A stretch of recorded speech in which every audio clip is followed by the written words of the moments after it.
سامعین کرام، آپ سن رہے ہیں ملک صفدر حیات کی تفتیشی کہانیوں کے سلسلے میں ایک دلچسپ کہانی جس کا نام ہے آسمانی جوڑا۔ یہ اس سلسلے کی قسط نمبر 2 ہے۔ مجھے امید ہے آپ کو میری یہ کاوش پسند آ رہی ہوگی۔ آپ نے اگر ابھی تک میرا چینل مائی وائس سبسکرائب نہیں کیا تو ابھی میرے چینل کو سبسکرائب کر کے بیل نوٹیفیکیشن آن کر لیجئے تاکہ آنے والی ہر نئی کہانی کی اطلاع بر وقت آپ تک پہنچ سکے۔ میں نے اندھیرے میں تیر چھوڑا۔ مجھے پتا چلا ہے کہ سکندر نے تیش کے عالم میں راحت کو قتل کی دھمکی بھی دی تھی۔ وہ اس وقت بہت غصے میں تھا۔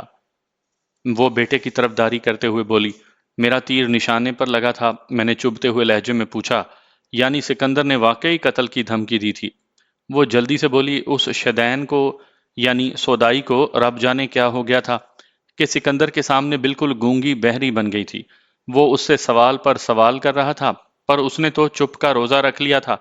اسے چاہیے تھا کہ سجاول کے کرتوت کھول کر اپنے خاوند کو بتا دے، مگر اسے تو جیسے سکتا ہو گیا تھا۔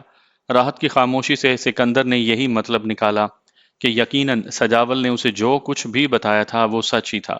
بار بار پوچھنے پر بھی جب راحت کی زبان نہیں ہلی تو سکندر نے اس کے بال مٹھی میں جکڑ لیے اور چلا کر بولا، میں تیرے یار کا نام تیری زبان سے سننا چاہتا ہوں، جلدی بول نہیں تو بری طرح پیش آؤں گا۔ راحت بدستور خاموش تھی۔ اس کی خاموشی ایک بپھرے ہوئے خاوند کے غصے کو ہوا دے رہی تھی۔ وہ غرا کر بولا، زبان کھول، نہیں تو میں زندہ نہیں چھوڑوں گا۔ ابھی تیرے ٹکڑے کر کے صحن میں دبا دوں گا، کسی کو کانوں کان خبر نہ ہوگی۔ راحت کی زبان خاموش تھی مگر آنکھوں نے بولنا شروع کر دیا تھا۔ وہ ٹپ ٹپ آنسو بہا رہی تھی۔ سکندر کا غصہ تھا کہ بڑھتا ہی چلا جا رہا تھا۔ تم کیا سمجھتی ہو، یہ آنسو بہا کر تم سچی بن جاؤ گی؟ نہیں، آج میں تمہارا فیصلہ کر کے ہی چھوڑوں گا۔ میں تمہاری خاطر پردیس میں دن رات محنت مزدوری کرتا رہا۔ کس لیے؟ تمہارے لیے۔ اور تو یہاں پر یاریاں لگاتی پھر رہی ہے۔ جلدی بتا اپنے یار کا نام، ورنہ پہلے میں تیرا پیٹ پھاڑوں گا پھر تیرے ٹوٹے کر دوں گا۔ جب سکندر کا غصہ کسی طرح ٹھنڈا ہونے میں نہ آیا اور راحت نے بھی اپنی بے گناہی ثابت کرنے کے لیے زبان نہ کھولی تو میں نے ساری صورتحال سکندر کو بتا دی۔ پوری بات سننے کے بعد وہ ہوش میں آ گیا۔ صبح تک سب کچھ ٹھیک ٹھاک ہو گیا۔ فضل بی بی کی بات ختم ہوئی تو میں نے پوچھا، یہ سارا ہنگامہ گزشتہ رات کو ہوا تھا؟ اس نے اسبات میں جواب دیا۔ میں نے سوال کیا، اور ماسٹر یونس بھی اس وقت بیٹھک میں ہی موجود ہوگا، اور یقیناً اس نے بھی یہ ساری آوازیں سنی ہوں گی؟ صاف بات ہے جی، سنی تو ہوں گی۔ اس نے اس کے بارے میں کچھ پوچھا نہیں؟ وہ بولی، صبح اٹھ کر پوچھا تھا، مگر میں نے اسے کہا تھا کہ ہسپتال سے واپس آنے کے بعد اسے پوری بات بتاؤں گی، اور وہ میرا جواب سن کر کارخانے میں چلا گیا۔ اس کے جواب سے میں مطمئن نہیں ہوا۔ کیا وہ تمہارا جواب سن کر مطمئن ہو گیا تھا؟ پتہ نہیں جی، وہ عجیب سے لہجے میں بولی، مگر وہ کچھ بولا نہیں، خاموش ہو گیا تھا۔ میں نے 2-4 مزید سوالات پوچھنے کے بعد فضل بی بی کو فارغ کر دیا۔ اسی دوران میں تھانے سے 2 کانسٹیبل وہاں پہنچ گئے تھے۔ میں نے ایک کی ڈیوٹی لگائی تھی کہ وہ راحت کو سوختہ لاش پوسٹ مارٹم کے لیے شہر کے ہسپتال لے جائے۔ میری بات سنتے ہی سکندر علی بول اٹھا، تھانے دار صاحب، کچھ خدا کا خوف کریں۔ اب اس میں بچا ہی کیا ہے جس کا پوسٹ مارٹم کریں گے؟ میں نے اس کی آنکھوں میں جھانکتے ہوئے کہا، تمہیں کیوں پریشانی ہو رہی ہے؟ پریشانی کی تو بات ہے نا جناب۔ وہ نظریں چراتے ہوئے بولا، پہلے کیا اس کے ساتھ کم زیادتی ہوئی ہے جو اب چیر پھاڑ بھی کریں گے؟ سچ اگلوانے کے لیے تو ہم زندہ انسانوں کی بھی چیر پھاڑ سے دریغ نہیں کرتے۔ میں نے بدستور اس کی آنکھوں میں دیکھتے ہوئے کہا، تم کس کھیت کی مولی ہو؟ وہ میرے جملے کے آخری الفاظ پر چونک گیا۔ یہ آپ کیا کہہ رہے ہیں جناب؟ میں نے اس کے سوال کو نظر انداز کرتے ہوئے اپنے لہجے کی صفاقی میں اضافہ کرتے ہوئے کہا، مجھے اچھی طرح یاد ہے 2 سال پہلے میں نے ایک نہایت ہی پیچیدہ کیس حل کیا تھا۔ مجھے پتا چلا تھا کہ 3 سال قبل مرنے والے ایک شخص کو زہر دے کر ہلاک کیا گیا تھا۔ میں نے اس کی قبر کھدوائی تو وہاں چند ہڈیوں کے سوا اور کچھ بھی نہیں تھا۔ پھر پوسٹ مارٹم کی میز پر پہنچ کر وہی ہڈیاں بول اٹھی، اور یہ بات ثابت ہو گئی تھی کہ واقعی اس شخص کی موت طبعی نہیں ہوئی تھی، بلکہ وہ زہر خورانی سے موت کی نیند سو گیا تھا۔ بعد ازاں اس کی قاتل بیوی کو میں نے جیل بھجوا کر ہی دم لیا تھا۔ ایک لمحے کو رک کر میں نے اپنی بات تمام تر صفاقی کے ساتھ جاری رکھی، برخوردار، پوسٹ مارٹم کوئی ایویں سی چیز نہ سمجھو۔ راحت کی سوختہ لاش بہت سے سربستہ رازوں سے پردہ اٹھا دے گی۔ پھر دودھ کا دودھ اور پانی کا پانی ہونے میں ذرا بھی دیر نہیں لگے گی۔ پتہ نہیں آپ کیسی باتیں کر رہے ہیں، وہ بیزاری سے بولا، میرے تو کچھ پلے نہیں پڑ رہا۔ ابھی تو میں نے تم سے کوئی بات کی ہی نہیں بھولے شاہ۔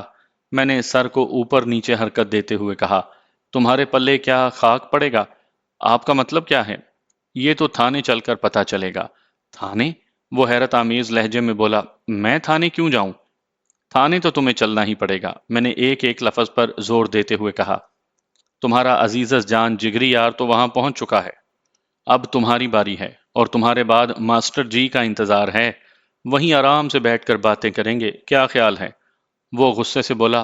ایک تو میری بیوی جل کر ہلاک ہو گئی، اور الٹا آپ مجھے تھانے لے جانا چاہتے ہیں؟ جل کر ہلاک نہیں ہوئی وہ بے وقوف، میں نے تیز لہجے میں کہا، بلکہ ہلاک ہونے کے بعد جلی ہے۔ میں سمجھا نہیں جناب، میں نے اسے موقع کی تفصیلات بتانے کے بعد کہا۔ راحت کو باقاعدہ قتل کیا گیا ہے۔ قتل؟ یہ آپ کیا کہہ رہے ہیں جناب؟ وہ بے یقینی سے بولا۔ کس نے قتل کیا ہے اسے؟ تم تینوں میں سے کسی ایک نے۔ میں تو صبح ہی اماں کے ساتھ ڈسکا چلا گیا تھا، باقی دو تو یہیں تھے۔ میرا تو سر چکرا دیا ہے، وہ دونوں ہاتھوں سے سر تھام کر بولا۔ اس سے تو اچھا تھا کہ میں واپس ہی نہ آتا۔ میں نے طنزیہ لہجے میں پوچھا، کہاں سے واپس نہ آتے؟ ڈسکا سے؟ آپ تو ہر بات کا الٹا مطلب نکال لیتے ہیں۔ وہ غصے سے بولا۔ میرے کہنے کا مقصد تھا کہ نہ میں ملک میں واپس آتا اور نہ مجھے یہ سب کچھ دیکھنا پڑتا۔ میں نے سنا ہے کہ تم گزشتہ 3 سال سے مڈل ایسٹ میں ملازمت کر رہے ہو۔ آپ نے ٹھیک سنا ہے جی، وہ اکتاہٹ آمیز لہجے میں بولا۔ کیا کام کرتے ہو وہاں؟ مزدوری، وہ حقارت سے بولا۔ پاکستانی وہاں جا کر اور کیا کر سکتے ہیں؟ بہت کچھ کر سکتے ہیں، میں نے اس کی اکتاہٹ سے تفریح لیتے ہوئے کہا۔ اگر آدمی ہنرمند اور تعلیم یافتہ ہو تو ترقی کے سینکڑوں مواقع مل جاتے ہیں۔ یہ دراصل ایک نفسیاتی حربہ تھا، میں اس سے غیر متعلق باتیں کر کے اپنے مطلب کی باتیں اگلوانے کی کوشش کر رہا تھا۔ وہ بولا، اگر اعلیٰ تعلیم اور ہنر میرے ہاتھ میں ہوتا تو پردیس کاٹنے کی ضرورت ہی کیا تھی؟ میں نے اچانک پوچھا، کل رات تم نے اپنی بیوی کو قتل کی دھمکی بھی دی تھی؟ وہ گڑبڑا گیا، پھر جواب دیا، وہ تو جی بس وقتی اشتعال تھا، صبح تک تو سب ٹھیک ہو گیا تھا۔ ایک لمحے کے توقف کے بعد اس نے بتایا، دراصل مجھے ایک غلط فہمی ہو گئی تھی، لیکن جلد ہی اماں نے میری وہ غلط فہمی دور کر دی تھی۔ ایسی غلط فہمیاں اتنی آسانی سے دور نہیں ہوتی سکندر علی، میں نے معنی خیز انداز میں کہا۔ اس نے کوئی جواب نہیں دیا، بس مجھے دیکھ کر رہ گیا۔ اتنی دیر میں ایک کانسٹیبل نے لاش لے جانے کے لیے تانگے کا انتظام کر لیا تھا۔ وہ لاش لے کر وہاں سے روانہ ہوا تو میں نے دوسرے کانسٹیبل سے کہہ کر اپنے لیے دوسرا تانگا منگوا لیا۔ موقع کی کاروائیاں پوری ہو چکی تھی، اب میرا کوئی کام نہیں رہا تھا۔ میں نے وہاں موجود کانسٹیبل کو ہدایت کر دی کہ جیسے ہی ماسٹر یونس وہاں پہنچے وہ اسے لے کر تھانے چلا آئے۔ میں زیادہ دیر تک تھانے سے غیر حاضر نہیں رہ سکتا تھا، اس لیے سکندر علی کو ساتھ لے کر تانگے میں بیٹھ گیا، پھر تانگا تھانے کی جانب روانہ ہو گیا۔ سکندر علی نے رستہ توڑانے کی بہت کوشش کی، مگر میرے ایک ہی تھانے دارانہ دبکے نے اسے چپ کروا دیا تھا۔ دوسرے روز اتوار تھا اور چھٹی تھی۔ گزشتہ رات سکندر علی اور سجاول نے سرکاری مہمان خانے میں گزار دی تھی۔ میں نے انہیں رات والے عملے کے حوالے کر کے گھر چلا گیا۔ جس کانسٹیبل کو میں ماسٹر یونس کے انتظار میں جائے وقوع پر چھوڑ آیا تھا، وہ مغرب سے کچھ دیر پہلے واپس آ گیا تھا، مگر اکیلا۔ ماسٹر یونس اس کے ساتھ نہیں تھا۔ جس معتبر شخص کو میں نے یونس کو بلانے اس کے کارخانے بھیجا تھا، وہ وہاں سے یہ خبر لایا تھا کہ وقوع کے روز ماسٹر یونس کارخانے گیا ہی نہیں تھا۔ یہ اطلاع خاصی اہم تھی۔ فضل بی بی نے اپنے بیان میں بتایا تھا کہ ان کے ڈسکا روانہ ہونے سے کچھ دیر پہلے ماسٹر یونس کارخانے چلا گیا تھا۔ اگر وہ کارخانے نہیں گیا تھا تو پھر کہاں گیا تھا؟ یہ سوال بہت اہم تھا۔ میں نے اے ایس آئی الیاس گھمن کو مذکورہ ٹیکسٹائل مل کا پتہ سمجھا کر روانہ کر دیا۔ میں نے اسے تاکید کر دی تھی کہ وہ فیکٹری کے منشی سے مل کر ماسٹر یونس کے بارے میں مکمل معلومات حاصل کرے، نیز وانڈو میں اس کے گھر کا اتا پتہ بھی معلوم کرے۔ الیاس گھمن کے جانے کے بعد میں نے کانسٹیبل سے کہہ کر سجاول کو اپنے کمرے میں بلا لیا۔ فضل بی بی نے مجھے بتایا تھا کہ وہ ماسٹر یونس کے گھر کے پتے سے واقف نہیں تھی۔ اس صورت میں یونس کی ذات پر شک اور گہرا ہو گیا تھا۔ وہ آ کر میرے سامنے کرسی پر بیٹھنے لگا تو حوالدار نے اسے کالر سے پکڑ کر سیدھا کھڑا کر دیا۔ اوئے لاٹ صاحب کے پتر، یہ تمہاری بیبے کا ڈرائنگ روم نہیں؟ حوالدار نے اسے جھنجھوڑتے ہوئے کہا۔ الف کی طرح سیدھا کھڑا ہو جا، ورنہ مار مار کر باندر بنا دوں گا۔ غلطی ہوگی سرکار، سجاول نے سہمی ہوئی نظروں سے میری جانب دیکھا۔ میں نے معتدل لہجے میں پوچھا، رات کیسی گزری ہے؟ کوئی تکلیف شکلیف تو نہیں ہوئی؟ نہ جی، کوئی تکلیف نہیں ہوئی جناب، پر کیا ہوئے؟ اس نے ہتھ کڑی والے ہاتھ جوڑتے ہوئے کہا، حضور میں عزت دار آدمی ہوں، اگر آپ کا بلاوا آئے گا تو میں روزانہ تھانے میں متھا ٹیک دیا کروں گا جی۔ مجھے اس ہتکڑی سے نجات دلا دیں۔ میں اس کی بات سمجھ گیا تھا، مگر وہ میری نظروں میں مشکوک ہو چکا تھا۔ فضل بی بی نے راحت کے حوالے سے سجاول کے بارے میں جو واقعہ بیان کیا تھا، میرے لیے وہی کافی تھا۔ تاہم میں چاہتا تھا کہ سجاول کی زبانی بھی اس کی تصدیق کر لوں۔ اس مقصد کے لیے مجھے ذرا سختی سے کام لینا تھا۔ میں نے اس کے چہرے کو گھورتے ہوئے ٹھوس لہجے میں کہا، یہ ہتکڑی تو اب اس وقت کھلے گی سجاول، جب تمہیں پھانسی کے پھندے کی طرف لے جایا جائے گا۔ سرکار، میرا قصور کیا ہے؟ وہ اپنی آواز میں مسکینی بھر کر بولا۔ تمہارا سب سے بڑا قصور یہ ہے کہ تم نے مجھ سے جھوٹ بولا۔ میں نے بدستور اس کی آنکھوں میں جھانکتے ہوئے کہا، قانون کو دھوکہ دینے کی کوشش کی ہے۔ میں نے تو کوئی جھوٹ نہیں بولا جناب۔ اوئے، ہم تو جھوٹے کو چہرے سے ہی پہچان لیتے ہیں۔ حوالدار نے ایک زوردار تھپڑ رسید کرتے ہوئے کہا، سیدھی طرح ملک ہورانو سب کچھ سچ سچ بتا دے، ورنہ چمڑی ادھیڑ کر رکھ دوں گا۔ کیا ارادہ ہے؟ میں نے پوچھا۔ سرکار، میں نے آپ کو سب کچھ سچ سچ بتا دیا ہے، ذرا بھی غلط بیانی نہیں کی۔ کیا یہ بات سچ ہے کہ متوفی راحت چھپ چھپ کر ماسٹر یونس سے ملتی رہتی تھی؟ آہو جی، میں نے خود کئی بار انہیں آپس میں باتیں کرتے ہوئے دیکھا تھا۔ یہ کوئی انوکھی بات نہیں ہے، میں نے کہا۔ وہ ان کے گھر میں رہتا تھا، ایسے میں بات چیت ہونا تو لازمی ہے، مگر ان کے درمیان دوسری قسم کی بات چیت ہوتی تھی۔ میں نے اچانک سوال کیا، تمہیں راحت سے کیا دشمنی تھی؟ جی، وہ چونک کر بولا، مجھے بھلا اس سے کیا دشمنی ہو سکتی تھی؟ وہ میرے دوست کی عزت تھی جناب، اسی لیے تو میں اس کی طرف سے پریشان تھا۔ ملک صاحب، یہ لاتوں کا بھوت ہے، باتوں سے نہیں مانے گا۔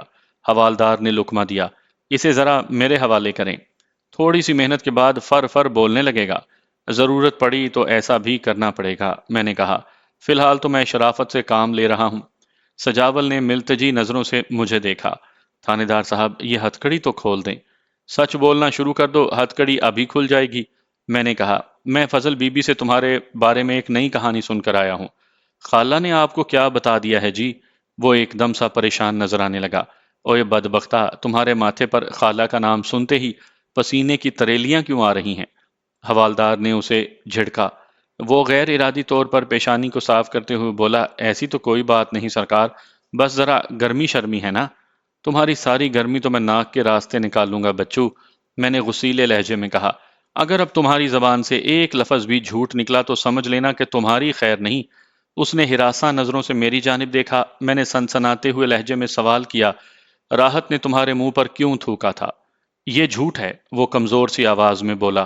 میں نے دیکھا یہ سوال سنتے ہی وہ لرزنے لگا تھا۔ حوالدار، اسے اپنے ساتھ لے جاؤ، میں نے تہک مانا انداز میں کہا۔ رحم سرکار، رحم! وہ چلاتا رہا، مگر دوسرے ہی لمحے حوالدار اسے وہاں سے لے جا چکا تھا۔ تھوڑی دیر کے بعد میں نے راحت کے شوہر سکندر علی کو اپنے پاس بلا لیا۔ گزشتہ رات میں نے سکندر علی اور سجاول کو علیحدہ علیحدہ بند کرنے کی ہدایت کی تھی، اور ایسا ہی ہوا تھا۔ سکندر علی میرے کمرے میں آیا تو اس کے چہرے پر برہمی کے آثار واضح طور پر نظر آ رہے تھے۔ میں نے کرسی کی جانب اشارہ کرتے ہوئے کہا، بیٹھ جاؤ سکندر علی۔ بیٹھنے کے بعد اس نے شکایتی لہجے میں کہا، ملک صاحب، آپ نے میرے ساتھ بڑی زیادتی کی ہے۔ وہ کیسے؟ وہ بگڑ کر بولا، ایک تو میری بیوی جان سے گئی، الٹا مجھے ہی تھانے میں بند کر دیا۔ برخوردار، تمہیں اپنے پاس رکھنے کا مجھے کوئی شوق تو نہیں؟ میں نے کہا، اگر تم چاہو تو یہاں سے جا سکتے ہو، یہ تو تمہارے ہاتھ میں ہے۔ جی؟ وہ الجھن آمیز حیرت سے میری جانب دیکھنے لگا۔ میں نے اسبات میں سر ہلاتے ہوئے کہا، ہاں، تم واقعی جا سکتے ہو اگر میرے سوالوں کا تسلی بخش جواب دے دو تو۔ میں آپ کے ہر سوال کا جواب دے چکا ہوں۔ میں نے تسلی بخش جواب کی بات کی ہے۔ آپ کی تسلی کس طرح ہوگی؟ تم سچ اگل دو، میں مطمئن ہو جاؤں گا، میں نے اس کی آنکھوں میں دیکھتے ہوئے کہا۔ میں نے ہمیشہ سچ نگلا ہے، اسی لیے سچ ہی اگلتا ہوں، وہ عجیب سے لہجے میں بولا۔ شاباش، میں نے ہونٹوں پر طنزیہ مسکراہٹ سجاتے ہوئے کہا۔ تم نے بتایا تھا کہ جمعے کی رات تمہارا اپنی بیوی سے کسی بات پر جھگڑا ہو گیا تھا۔ میں اس بات کا جواب دے تو چکا ہوں۔ غالباً تم نے بتایا تھا کہ تمہارے درمیان کوئی غلط فہمی پیدا ہو گئی تھی۔ جی ہاں، میں نے یہی کہا تھا، وہ خفگی سے بولا۔ وہ غلط فہمی کیا تھی؟ وہ ایک دم بھڑک اٹھا۔ وہ ہمارا میاں بیوی کا آپس کا معاملہ تھا، میں آپ کو اپنے ذاتی معاملات میں دخل دینے کی اجازت نہیں دے سکتا۔ یہ معاملہ اب صرف تمہارا معاملہ نہیں رہا، میں نے کہا۔ تمہاری بیوی قتل ہو چکی ہے، کل تو پوسٹ مارٹم کی رپورٹ بھی آ جائے گی اور پتہ چل جائے گا کہ اس کی موت کب اور کس طرح واقع ہوئی۔ تمہارا ذاتی معاملہ اب قابل دخل اندازی پولیس بن چکا ہے۔ یہ فوجداری کا کیس ہے اور تمہاری پوزیشن اس میں بہت نازک ہے۔ کیوں؟ میں نے کیا کیا ہے؟ یہ بھی معلوم ہو جائے گا۔ ہم اسی لیے یہاں بیٹھے ہیں، میں نے تپتے ہوئے لہجے میں کہا۔ تم یہ بتاؤ کہ تمہارا اپنی بیوی سے کس بات پر جھگڑا ہوا تھا؟ میں جانتا تھا کہ ان کے درمیان کس وجہ سے تلخ کلامی ہوئی تھی۔ فضل بی بی اور پھر سجاول مجھے کافی کچھ بتا چکے تھے، مگر سکندر علی کی زبان سے یہ سب کچھ سننا چاہتا تھا۔ اس طرح مجھے یہ جاننے میں آسانی ہو جاتی کہ آیا اسی نے اپنی بیوی کو موت کے گھاٹ اتارا ہے یا راحت کا قاتل اور کوئی ہے۔ اسے خاموش دیکھ کر میں نے کہا، سکندر علی، اگر تم نے اپنی زبان نہ کھولی تو مجبوراً مجھے دوسرا طریقہ اختیار کرنا پڑے گا۔ میری سمجھ میں نہیں آ رہا کہ آپ بار بار ایک ہی بات کیوں پوچھ رہے ہیں۔ تم اس چھوٹی سی بات کے لیے اپنا ننھا سا ذہن نہ تھکاؤ اور شرافت سے میرے سوال کا جواب دو، میں نے ڈانٹ کر کہا۔ اگر اب بھی تم نے جھگڑے کی وجہ نہ بتائی تو میں تمہارا کوئی لحاظ نہیں کروں گا۔ اس کی آنکھوں میں پہلی مرتبہ خوف کی لہر دکھائی دی۔ وہ شکستہ لہجے میں بولا، میرا خیال ہے اب ان باتوں کا کوئی فائدہ نہیں ہے۔ میں نے تجھے اپنا خیال ظاہر کرنے کے لیے نہیں کہا، گور بجو، میں نے اسے ایک تماچا رسید کرتے ہوئے کہا، اور تو فائدے نقصان کے چکر میں نہ پڑ، یہ چکر تجھے پھانسی کے پھندے تک لے جائے گا احمق۔ تھپڑ کھا کر وہ کھڑا ہو گیا اور خوفزدہ نظروں سے مجھے دیکھنے لگا۔ تھپڑ کی آواز سن کر ایک ہٹا کٹا کانسٹیبل اندر آ گیا۔ کیا ہوا ہے ملک صاحب؟ اس نے اندر آتے ہی پوچھا۔ سر، ہم کس مرض کی دوا ہیں؟ ذرا ہمیں بھی مہمان کی خدمت کا موقع دیں۔ میں نے اشارے سے اسے اپنے پاس بلا لیا اور خود دوبارہ کرسی پر جا بیٹھا۔ سکندر علی بدستور کھڑا تھا اور تھر تھر کانپ رہا تھا۔ میں نے روب دار آواز میں سوال کیا، ہاں بھائی پوستی بدماش، اب کیا ارادہ ہے تمہارا؟ جناب، مجھے راحت کے کردار کے بارے میں کوئی اچھی رپورٹ نہیں ملی تھی۔ اچھی رپورٹ نہ ملنے سے تمہاری کیا مراد ہے؟ وہ میری غیر موجودگی میں وفادار نہیں رہی تھی، وہ نظریں نیچی کر کے بولا۔ کانسٹیبل نے اس کی گردن پر دھموکا ثبت کرتے ہوئے کہا، اوئے، کیا زنانیوں کی طرح نظریں جھکا کر بات کر رہے ہو؟ منڈی اٹھا کر ملک صاحب کے سوال کا جواب دو۔ میں نے پوچھا، تمہیں کس نے بتایا تھا کہ تمہاری بیوی بے وفائی کی مرتکب ہوئی ہے؟ یہ بات مجھے میرے ایک دوست نے بتائی تھی۔ اسی دوست کا نام سجاول، سکندر علی نے بتایا۔ اور تم نے اس کی بات کا یقین کر لیا؟ میں نے کہا۔ وہ جی، بات ہی ایسی تھی، سکندر علی نے کہا، لیکن اللہ کا شکر ہے کہ اماں نے میری غلط فہمی دور کر دی، ورنہ میں تو… یہ کہانی نہیں چلے گی سکندر علی، میں نے اسے گھورتے ہوئے کہا۔ میں نے سنا ہے کہ تم نے اپنی بیوی سے جھگڑا کرتے وقت اسے قتل کی دھمکی بھی لگائی تھی۔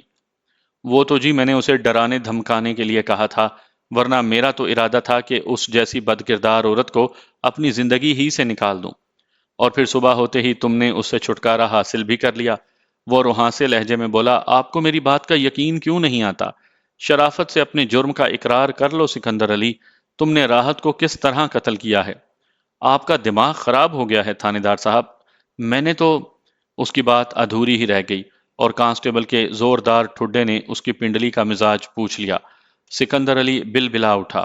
کانسٹیبل نے اس کی کمر پر ایک دھانسو قسم کی لات رسید کرتے ہوئے کہا، اوئے چڑے کی اولاد، ملک صاحب سے بے ادبی کرتا ہے، مرچوں والا ڈنڈا پورا گزار دوں گا، ہر پھیرے پر بے بے بے بے کرے گا۔ وہ دونوں ہاتھ جوڑ کر رو دینے والے انداز میں بولا، ملک صاحب، میں آپ کو یقین دلاتا ہوں کہ میں نے راحت کو قتل نہیں کیا، میں بالکل بے گناہ ہوں۔ میں نے اماں کی بات پر یقین کر لیا تھا، اس نے تو مجھے سجاول کا اصلی چہرہ بھی دکھا دیا تھا۔ باخدا راحت کی طرف سے میرے دل میں جو غصہ تھا وہ بالکل ختم ہو گیا تھا، میرا دل صاف ہو گیا تھا۔ میں نے سوالات کا زاویہ بدل لیا۔ اصل بات یہ تھی کہ جب تک پوسٹ مارٹم کی رپورٹ نہ آ جاتی کوئی حتمی بات نہیں کہی جا سکتی تھی، تاہم مجھے یقین تھا کہ قتل تو ضرور ہوا تھا۔ وہ محض آتش زدگی کا واقعہ نہیں تھا اور قاتل انہی تینوں، سکندر علی، ماسٹر یونس اور سجاول میں سے کوئی ایک تھا۔ اصل قاتل تک پہنچنے کے لیے مجھے ہر طرح کے نفسیاتی اور متشدد حربے آزمانا تھے، جن کا آغاز میں نے کر رکھا تھا۔ میں نے سکندر علی سے پوچھا، تمہارا کرایہ دار ماسٹر یونس کیسا آدمی ہے؟ میں اس کے بارے میں کچھ نہیں جانتا، اسے میری غیر موجودگی میں رکھا گیا ہے، سکندر علی نے بتایا۔ ہسپتال جاتے ہوئے میں نے اماں سے کہہ دیا تھا کہ وہ جلد از جلد ماسٹر یونس سے بیٹھک خالی کروا لے۔ تم صبح کتنے بجے گھر سے نکلے تھے؟ تقریباً 7 بجے۔ میں نے فضل بی بی کی بات کی تصدیق کرنے کی خاطر پوچھا، جب تم روانہ ہوئے تو اس وقت ماسٹر یونس گھر پر تھا؟ نہیں جناب، وہ کارخانے جا چکا تھا۔ تم ماں بیٹے صبح ہی صبح گھر سے نکل گئے، گھر میں تمہاری بیوی اکیلی تھی، تمہیں اس بات کا کوئی خیال نہیں آیا؟ میں نے سوالات کا سلسلہ جاری رکھتے ہوئے پوچھا، خصوصاً اس صورتحال میں بھی کہ تمہیں سجاول کی کمینگی کا علم ہو چکا تھا۔ اماں کی آنکھیں چیک کروانا بھی ضروری تھی۔ تم راحت کو ساتھ بھی تو لے جا سکتے تھے۔ اس طرف تو میرا دھیان ہی نہیں گیا۔ میں نے کہا، اگر اس طرف تمہارا دھیان چلا جاتا تو اس وقت راحت زندہ ہوتی۔ شاید اللہ کی مرضی یہی تھی۔ وہ افسوسناک انداز میں گردن ہلا کر خاموش ہو گیا۔ میں نے ذرا نرم لہجے میں کہا، سکندر علی، جب تک ہسپتال سے راحت کی لاش نہیں آ جاتی اور میں کسی واضح نتیجے پر نہیں پہنچ جاتا، تم تھانے میں ہی رہو گے۔ یہ تو میرے ساتھ بہت زیادتی ہوگی۔ وہ مسکین سی صورت بنا کر بولا، گھر میں ماں اکیلی ہے۔ اوئے، اماں کے گھوڑے! کانسٹیبل نے اس کی طرف بڑھتے ہوئے کہا، 3 سال تک تم کہاں تھے؟ اس وقت تمہیں بیبے یاد نہیں آئی؟ اس کے اکیلے پن کا خیال نہیں آیا؟ اب لگے ہو محبت جتانے؟ کانسٹیبل کو اپنی جانب جارحانہ انداز میں بڑھتے ہوئے دیکھ کر وہ سہم گیا۔ میں نے کہا، فضل بی بی کی طرف سے تم بے فکر رہو، ہستا بستا محلہ ہے، اسے کچھ نہیں ہوگا۔ پھر کانسٹیبل میری ہدایت پر سکندر علی کو وہاں سے لے گیا۔ میں نے اسے تاکید کر دی تھی کہ اب مہمان کو دال روٹی پر ہی رکھیں، کسی خصوصی تواضع کی ضرورت نہیں۔ کانسٹیبل میرا اشارہ سمجھ گیا اور مسکراتے ہوئے وہاں سے چلا گیا۔ تھوڑی دیر کے بعد حوالدار کرمداد سجاول کو لے آیا۔ اس کی حالت خاصی بدل چکی تھی۔ حوالدار کے ساتھ ہی ایک خوفناک قسم کا کانسٹیبل بھی تھا۔ حوالدار اور وہ کانسٹیبل سجاول کے دائیں بائیں پوزیشن سنبھال کر کھڑے ہو گئے۔ سجاول آتے ہی رونے لگا، تھانے دار صاحب، انہوں نے مجھے بہت مارا ہے۔ او ایک کھوتے دے پتر، اگر مارا ہوتا تو مر نہ گئے ہوتے؟ یوں بک بک نہ کر رہے ہوتے تم؟ حوالدار نے ہاتھ ہوا میں اٹھا کر مارنے کا ایکشن دیتے ہوئے کہا، اور اگر ملک صاحب کہیں گے تو تمہیں تھا مار دیں گے، کیا سمجھے؟ میں نے اس کی منت سماجت کو نظر انداز کرتے ہوئے اپنے سوالات کا سلسلہ وہیں سے جاری کیا جہاں منقطع ہوا تھا۔ سجاول کی آنکھوں میں جھانکتے ہوئے سرسراتے لہجے میں پوچھا، راحت نے تمہارے منہ پر کیوں تھوکا تھا؟ او جناب، وہ بڑی اتھری نار تھی، ذرا غصہ کھا گئی تھی۔ کس بات پر غصہ کھا گئی تھی؟ رب دی سو تھانے دار صاحب، میرا کوئی قصور نہیں تھا۔ بھلا کسی سے محبت کرنا کوئی گناہ ہے؟ وہ مجھے بہت اچھی لگتی تھی، میں چپکے اسے چاہنے لگا تھا، اور بس۔ میں نے سخت لہجے میں کہا، جسے چاہا جاتا ہے اس کا راستہ بدماشوں کی طرح نہیں روکا جاتا۔ جناب، میں نے کوئی بدماشی نہیں دکھائی تھی، میں نے تو شرافت سے اپنی دل کی بات کہی تھی۔ تمہاری شرافت کو تو میں اس طرح نچوڑ دوں گا حرامزادے کہ نانی دادی سخنے میں یعنی خواب میں آ جائے گی۔ میں نے دھاڑ کر کہا، کیا یہ سچ ہے کہ جب راحت نے تمہیں راستہ چھوڑنے کو کہا تھا تو تم نے نہایت بےہودگی سے اسے سینے سے لگ جانے کی فرمائش کی تھی؟ اس نے کچھ کہنے کے لیے منہ کھولا ہی تھا کہ میں نے حوالدار کو اشارہ کر دیا، حوالدار، اگر یہ جھوٹ بولے تو اس کا کچومر نکال دینا۔ میرے اشارے کا خاطر خواہ اثر ہوا۔ جناب، میں دل کے ہاتھوں مجبور ہو گیا تھا۔ جلاد صورت کانسٹیبل نے اس کی گردن پر ایک جاندار ہاتھ رسید کیا۔ اس نے یہ حرکت میرے اشارے پر کی تھی۔ اس کے ساتھ ہی کمرے میں سجاول کی درد میں ڈوبی ہوئی آواز ابھری، ہائے میں مر گیا۔ میں نے پوچھا، کیا یہ سچ ہے کہ جب راحت نے تمہاری نازیبا حرکت پر تمہیں برا بھلا کہنا شروع کر دیا تھا تو تم نے حد سے تجاوز کرنے کی کوشش کی تھی؟ میں بہت شرمندہ ہوں جناب۔ اور تم نے اس سے یہ بھی کہا تھا کہ اگر ماسٹر یونس سے چھپ چھپ کر مل سکتی ہے تو تم میں کیا کمی ہے؟ مجھے معاف کر دیں جناب، مجھ سے سخت غلطی ہو گئی تھی۔ اوئے آستین کے سانپ! ایک طرف تو تم سکندر علی کو اپنا دوست کہتے ہو اور دوسری طرف اس کی عزت سے چھیڑ چھاڑ بھی کرتے ہو۔ ایسا کرتے ہوئے تمہیں ذرا بھی حیا نہ آئی؟ وہ گلوگیر آواز میں بولا، میری آنکھوں پر شیطان نے اپنی پٹی باندھ دی تھی جناب۔ شیطان کی اولاد، پٹی تو تمہاری ہم کھولیں گے، حوالدار نے گرج کر کہا۔ ذرا ملک صاحب سے تو فارغ ہو جاؤ۔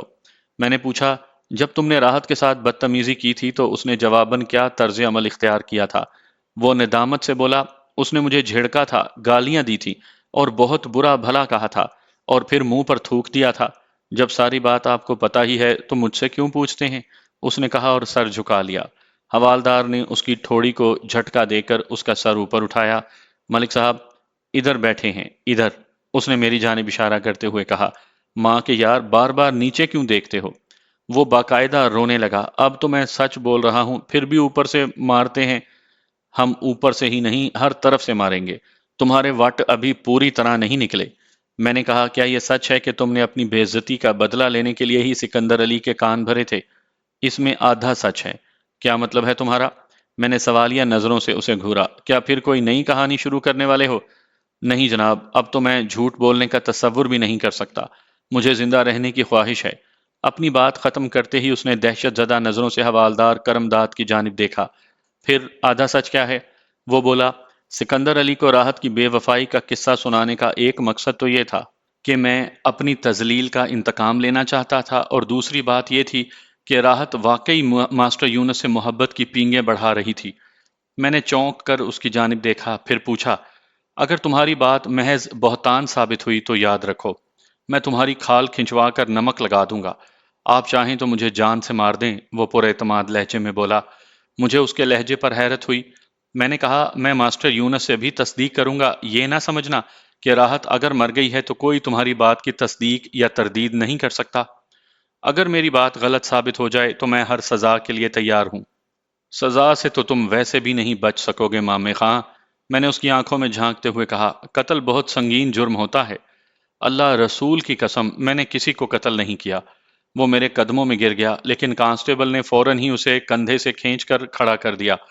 میں نے ٹھہری ہوئی آواز میں کہا، سجاول، میں تمہیں زیادہ سے زیادہ 1 دن کی مہلت دیتا ہوں، اچھی طرح سوچ سمجھ کر لو۔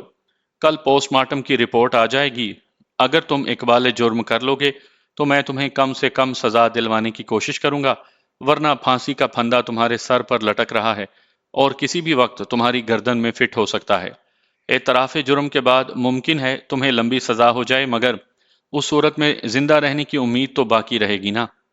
وہ رو رو کر قسمیں کھانے لگا کہ اس نے راحت کا قتل نہیں کیا۔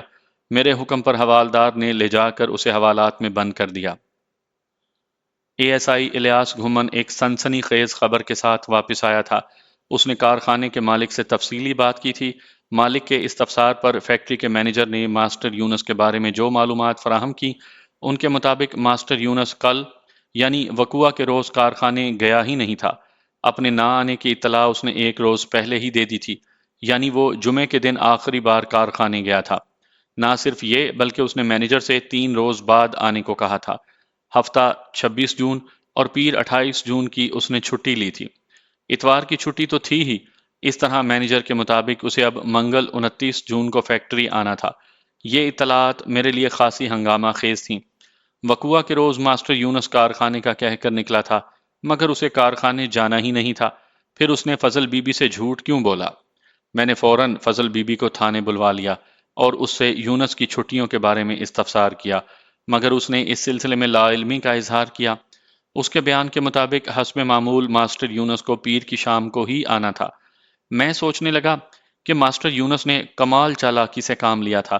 اس نے جس انداز میں 2 چھٹیاں لی تھیں، اس سے پتہ چلتا تھا کہ وہ یہ بات فضل بی بی سے پوشیدہ رکھنا چاہتا تھا، مگر کیوں؟ اسے جھوٹ بولنے کی ضرورت کیوں محسوس ہوئی؟ کیا وہ کسی جرم کا ارتکاب کرنے جا رہا تھا؟ تو کیا واقعی ماسٹر یونس کا راحت سے کوئی چکر تھا؟ لیکن اگر ان دونوں کے درمیان حقیقتاً کوئی تعلق تھا تو پھر راحت کی موت کیا معنی رکھتی تھی؟ میں جوں جوں سوچ رہا تھا میرا ذہن الجھتا چلا جا رہا تھا۔ سجاول نے جس اعتماد سے ماسٹر یونس اور راحت کا ذکر کیا تھا، میں اسے نظر انداز نہیں کر سکتا تھا، اور ویسے بھی یہ کوئی ناممکن بات تو تھی نہیں۔ ایک گھر میں رہتے ہوئے ایسا ہو جانا بعید از امکان تو نہیں تھا، اور ایسی صورت میں کہ راحت کا شوہر شادی کے فوراً بعد پردیس چلا گیا تھا اور طویل عرصے سے وہ اس سے دور رہا تھا۔ یہ سب کچھ تو اپنی جگہ تھا ہی، لیکن جو بات مجھے تشویش میں مبتلا کر رہی تھی وہ یہ تھی کہ ماسٹر یونس پر اسرار انداز میں کہاں غائب ہو گیا تھا، اور وہ بھی ایسی صورت میں کہ اس کے غیاب میں راحت کی موت واقع ہو گئی تھی۔ کہیں ماسٹر ہی نے تو اسے ٹھکانے نہیں لگا دیا؟ اس سوال کے ساتھ ہی ایک اور سوال ذہن میں ابھرتا تھا کہ آخر کیوں اسے ایسا اقدام کرنے کی ضرورت کیوں پیش آ گئی تھی؟ وہ وجہ جاننا میرے لیے نہایت ضروری تھا۔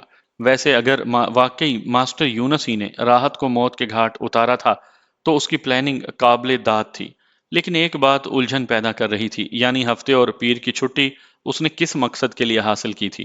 بہت سی باتیں ابھی جواب طلب تھیں، مگر ایک بات یقینی تھی کہ ماسٹر یونس بھی برابر کا مشکوک تھا۔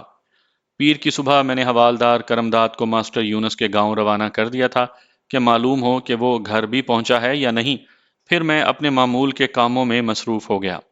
اس روز دوپہر کے بعد ہسپتال سے راحت کی پوسٹ مارٹم شدہ سوختہ لاش بھی واپس آ گئی۔ لاش کے ساتھ پوسٹ مارٹم کی رپورٹ بھی تھی۔ اس رپورٹ کے مطابق راحت کی موت بدھ اور جمعرات یعنی 23 اور 24 جون کی درمیانی شب واقع ہوئی تھی۔ رپورٹ میں مزید لکھا تھا کہ راحت زچگی کے دوران میں حرکت قلب بند ہو جانے کے باعث موت سے ہمکنار ہوئی تھی، اور یہ کہ اس کی لاش کو بعد میں جلا دیا گیا تھا۔ پوسٹ مارٹم رپورٹ نے تہلکہ ڈال دیا تھا۔ میں سر تھام کر بیٹھ گیا۔ یہ عجب اصرار تھا۔ راحت کو ہفتے کے روز بھلی چنگی چھوڑ کر ماں بیٹے ہسپتال گئے تھے، مگر رپورٹ بتا رہی تھی کہ وہ 2 روز قبل اس جہان فانی سے کوچ کر گئی تھی۔ میرے ذہن میں طرح طرح کے سوالات سر اٹھا رہے تھے۔ جب راحت بدھ اور جمعرات کی درمیانی شب انتقال کر چکی تھی تو پھر ہفتے کی صبح وہ زندہ کیسے تھی؟ راحت کی موت زچگی کے دوران میں واقع ہوئی تھی، مگر کیسی زچگی؟ اس کا خامن تو گزشتہ 3 سال سے اس کی تنہائی میں نہیں آیا تھا، اور یہ ماسٹر یونس کہاں غائب ہو گیا؟ کیا ایسا ممکن ہے یہ لاش راحت کی نہ ہو؟ اس سوال کے جواب میں ایک اور سوال پیدا ہوا۔ اگر یہ راحت کی لاش نہیں تو پھر کس کی لاش ہے، اور راحت کہاں ہے؟ اچانک میرے ذہن میں تیز روشنی کا ایک جھماکا سا ہوا اور ساری صورتحال واضح ہو گئی۔ میں نے ایک کانسٹیبل سے کہہ کر اے ایس آئی الیاس گھومن کو اپنے پاس بلا لیا۔ جی سر، وہ کمرے میں آتے ہی بولا۔ کیا حکم ہے جناب؟ میں نے کہا الیاس، ہم قبرستان جا رہے ہیں۔ قبرستان؟ ہاں قبرستان، میں نے جلدی سے کہا، ابھی اور اسی وقت۔ مگر ہوا کیا جناب؟ وہ الجھن آمیز حیرت سے بولا۔ کیا کوئی مردہ چوری ہو گیا ہے؟